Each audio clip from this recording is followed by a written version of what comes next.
दोस्तों एक बार फिर से आप सभी का आपके अपने YouTube channel English with Dilip sir में स्वागत है। दोस्तों ये सेशन आपके लिए बहुत ही महत्वपूर्ण होने वाला है। यूं कहूं तो आपका 2 से 5 नंबर तक पक्का है इस सेशन को देखने के बाद। और दोस्तों हाँ, जरूर इस सेशन का अपना एक नोट्स तैयार कर लीजिएगा और वीडियो को अंत में जरूर बताइएगा दोस्तों कि ये सेशन आपको कैसा लगा। तो दोस्तों इस सेशन में हम लोग जानेंगे जो नोबेल लॉरेट्स है। नोबेल लॉरेट्स कौन कौन से हैं जो भी इम्पोर्टेंट है उनको यहाँ पे मैं कवर किया हूँ। साथ साथ पोएट लॉरेट्स कौन कौन से हैं और कुछ मेजर टर्म्स है, जैसे कुछ मेजर टर्म्स है इसको किसने क्वाइन किया है, इन सारे चीज़ों का चर्चा दोस्तों इस सेशन में है। तो दोस्तों आगे बढ़ने से पहले यदि आप इस चैनल पे नए हैं तो प्लीज चैनल को सब्सक्राइब कर लीजिए और दोस्तों हाँ, कम से कम एक शेयर जरूर कीजिएगा। तो चलिए दोस्तों आगे बढ़ते हैं और आज के सेशन को शुरू करते हैं। पहला है कि major terms author who coin them. कुछ जो टर्म है और उनके जो ऑथर है जिसको वो पहली बार यूज किए थे। जैसे हम बात करें मेटाफिजिकल पोएट्स, तो मेटाफिजिकल पोएट्स का जो टर्म है इसको पहली बार किसी ने यूज किया, उसका नाम है दोस्तों आपका सैमुअल डॉक्टर जॉनसन का आशा डॉक्टर सैमुअल जॉनसन। दोस्तों इसमें बहुत से ऐसे सवाल हैं जो यूपी टीजीटी पीजीटी में पूछे गए हैं। Negative capability. दोस्तों निगेटिव कैपेबिलिटी एक टर्म है जिसको जॉन किट्स ने क्वाइन किया था। दोस्तों जॉन किट्स एक रोमांटिक एज के पोएट हैं, याद रखिएगा। और यह नेचर को किस रूप में देखते हैं जरूर बताइएगा आप दोस्तों कमेंट बॉक्स में। ऑब्जेक्टिव को रिलेटिव। ऑब्जेक्टिव को रिलेटिव को दोस्तों जो पॉइंट किए थे वो थे आपके टीएस इलियट, थॉमस एस्ट्रेंस इलियट। दोस्तों टीएस इलियट मॉडर्न पोएट है, याद रखिएगा। Pathetic fallacy. पैथेटिक फैलेसी को जॉन रस्किन ने क्वाइन किया था। दोस्तों टीएस इलियट का एक पोएम पढ़ना है 12th में, मेकाबिटी द मिस्ट्री कैट, याद रखिएगा इस कविता का नाम Macavity the mystery cat. Poetic justice इसको क्वाइन किए थे Thomas Rymer. Problem play Sydney Grundy. तो दोस्तों जो प्रॉब्लम प्ले हैं आप जानते हैं, जो आपके जॉन गेल्सवर्दी हैं, जीबी शाह है, इन लोग प्रॉब्लम्स प्ले लिखते हैं। लेकिन इस टर्म को जिसने सबसे पहली बार क्वाइन किया था उनका नाम था सिडनी ग्रांडी। तो दोस्तों यदि अभी तक वीडियो को लाइक नहीं किया तो प्लीज वीडियो को लाइक कर दीजिए। अगला पॉइंट है थिएटर ऑफ अब्सर्ड। बहुत इंपॉर्टेंट पॉइंट है दोस्तों, थिएटर ऑफ अब्सर्ड। इसको जो क्वाइन किए हैं मार्टिन एस्लिन। क्या नाम है दोस्तों? मार्टिन एस्लिन। जरूर आप वीडियो के साथ साथ दोस्तों लिखते जाइएगा, तभी इस वीडियो को देखने का आपका जो उद्देश्य है वो पूरा हो पाएगा।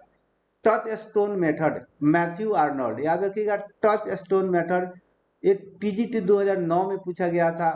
University wits George Saintsbury. George Saintsbury. दोस्तों यूनिवर्सिटी विट्स जो लोग हैं ये किस एज में आते हैं जरूर बताइएगा। और दोस्तों मैं बताता हूं कि यूनिवर्सिटी एज का जो की लीडर थे उनका नाम था क्रिस्टोफर मार्लो।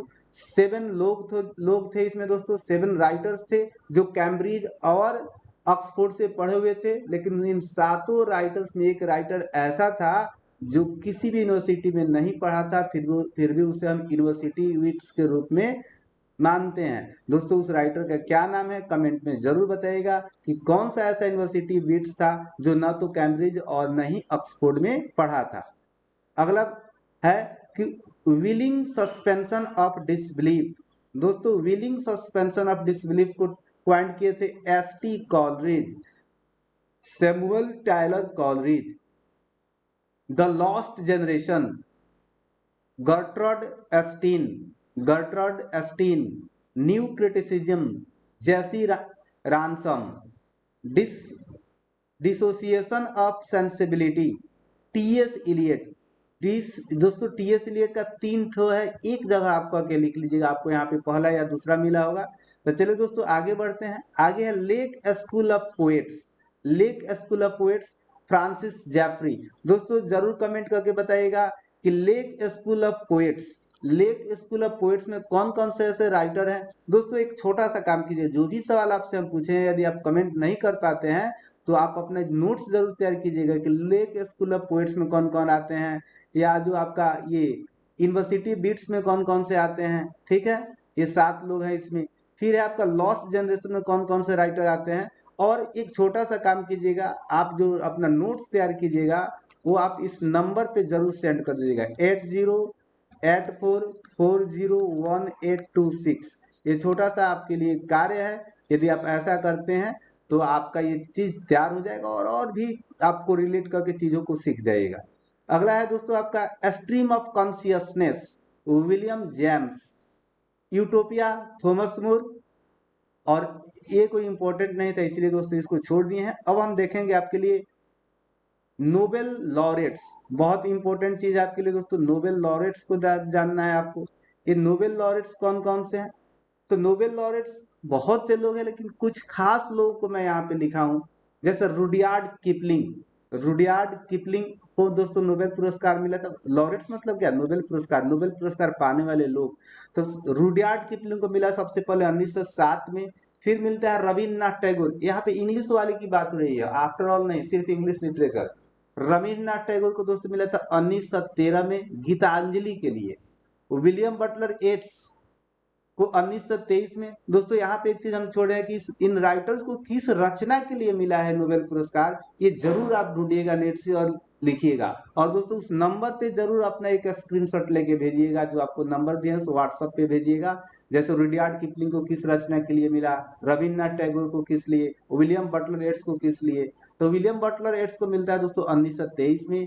फिर है आपको George Bernard Shaw 1925, John Galsworthy 1932, Pearl S Buck 1938। दोस्तों पर्ल एस बक का एक चैप्टर पढ़ना है आपको 12 में, जरूर बताइएगा वो कौन सा चैप्टर पढ़ना है। और 11th में पढ़ना है आपका जॉर्ज बर्नार्ड शॉ का नाम बताइएगा दोस्तों। TS Eliot, Thomas Stearns Eliot. दोस्तों इनको 1948 में ऑर्डर ऑफ मेरिट अवार्ड भी मिला था, याद रखिएगा, ऑर्डर ऑफ मेरिट अवार्ड। अब आता है नाम विलियम फॉकनर का। विलियम फॉकनर का 1949 में मिला दोस्तों। और बर्टन रसेल, दोस्तों बर्टन रसेल का भी एक चैप्टर पढ़ना है, ideas that have help Mankind, जो 12 में है आपका, बहुत ही अच्छा चैप्टर है, जिनको मिला था 1950 में नोबेल पुरस्कार। फिर नाम आता है अर्नेस्ट हेमिंग्वे 1954। दोस्तों बताइएगा कि अर्नेस्ट हेमिंग्वे किस देश के राइटर हैं? Toni Morrison. टॉनी मॉरिसन को मिलता है दोस्तों 1923 में। दोस्तों अब हम बात करेंगे पोएट लॉरेट्स, यहाँ पे नोबेल लॉरेट्स थे, ठीक है दोस्तों। अब हम किन का बात कर रहे हैं? Poet laureates. जैसे आप पढ़े होंगे वर्ड्सवर्थ के बारे में, टेनिसन के बारे में। तो जो सबसे पहला जो पोएट लॉरेट्स थे वो थे दोस्तों बेन जॉनसन। दोस्तों ये ऑफिशियल नहीं थे, ऑफिशियली नहीं थे ये पोएट लॉरेट्स। जो सबसे पहला जो ऑफिशियली पोएट लॉरेट्स थे वो थे दोस्तों जॉन ड्राइडेन। बहुत बार पूछा जाता है कि ऑफिशियली पोएट लॉरेट्स कौन सबसे पहले बने थे, तो जॉन ड्राइडेन थे, 1668 में बने थे, ठीक है दोस्तों। फिर बनते हैं थॉमस सैडविल। थॉमस सैडविल 1689 में। रॉबर्ट सऊदी, दोस्तों ये डेट याद रखिएगा, जो भी राइटर यहाँ पे हम बता रहे हैं आप उनका डेट याद रखिएगा, बहुत ही महत्वपूर्ण है आपके परीक्षा के लिए। रॉबर्ट सऊदी, दोस्तों रॉबर्ट सऊदी एक जो बने 1813 में on the refusal of Walter Scott. तो वाल्टर स्कॉल्ट जब पोएट लॉरेट्स बनने के लिए तैयार नहीं हुए, तब रॉबर्ट सऊदी को बनाया गया, ठीक है दोस्तों। रॉबर्ट सऊदी के बाद बनाया जाता है आपके सबसे इंपॉर्टेंट राइटर, जिनका नाम है विलियम वर्ड्सवर्थ, को 1843 में बनाया जाता है। तो ये जो तीन दोस्तों यहाँ पे नाम है, ये तीनों नाम जरूर याद रखिएगा। विलियम वर्ड्सवर्थ को 43 में और अल्फ्रेड लॉर्ड टेनिसन को 1850 में बनाया जाता है on the refusal of Samuel Rogers. तो ये भी याद रखिएगा दोस्तों कि ये भी पूछा जा सकता है कभी कभी कि किसके रिफ्यूजल पे लॉर्ड टेनिसन को बनाया गया नोबेल पोएट लॉरेट्स, तो सैमुअल रोजर्स। और यहाँ पे वाल्टर स्कॉल्ट के रिफ्यूजल पे बनाया गया आपके रॉबर्ट सऊदी को। तो दोस्तों ये जो डेट है याद रखिएगा। अब दोस्तों आपके सामने है कुछ ऑटोबायोग्राफिकल वर्क्स। ये बहुत ही इंपॉर्टेंट है, डायरेक्ट आपके परीक्षा में सवाल आता है कि यह ऑटोबायोग्राफिकल वर्क्स है या नहीं। तो दोस्तों सबसे पहले जो है आपका प्रील्यूड। तो प्रील्यूड वर्ड्सवर्थ का एक ऑटोबायोग्राफिकल वर्क्स है, ठीक है दोस्तों।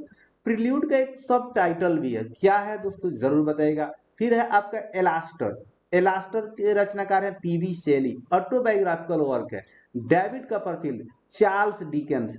चार्ल्स डिकेंस दोस्तों विक्टोरियन एज के रिप्रेजेंटेटिव नोबलिस्ट हैं। फिर है सेवन समर्स इनके रचनाकार हैं मुल्क राज आनंद। दोस्तों एक इंडियन राइटर है मुल्क Raj Anand. My story Kamla Das.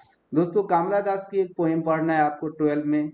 Lips of Grass Walt Whitman. दोस्तों ये अमेरिकन पोएट हैं जिन्हें हम जानते हैं father of free rhyme verse. दोस्तों लिप्स ऑफ ग्रास काफी फेमस इनकी रचना है। यह अमेरिकन पोएट हैं और इन्हें हम रिप्रेजेंटेटिव पोएट ऑफ अमेरिका के नाम से भी जानते हैं। और इनका पोएम पढ़ना है सॉन्ग ऑफ माई सेल्फ। और इस पोएम में दोस्तों ये ब्रदरहुड का मैसेज देते हैं।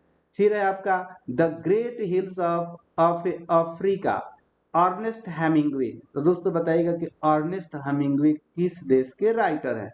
तो दोस्तों उम्मीद करते हैं सेशन आपको बहुत अच्छा लगा होगा। दोस्तों सेशन को जितना हो सके उतना जरूर शेयर कीजिएगा और चैनल पे नए हैं और अभी तक चैनल को सब्सक्राइब नहीं किया है तो प्लीज चैनल को सब्सक्राइब कर लीजिए। Thank you for watching this video till the end. Thank you, have a nice day.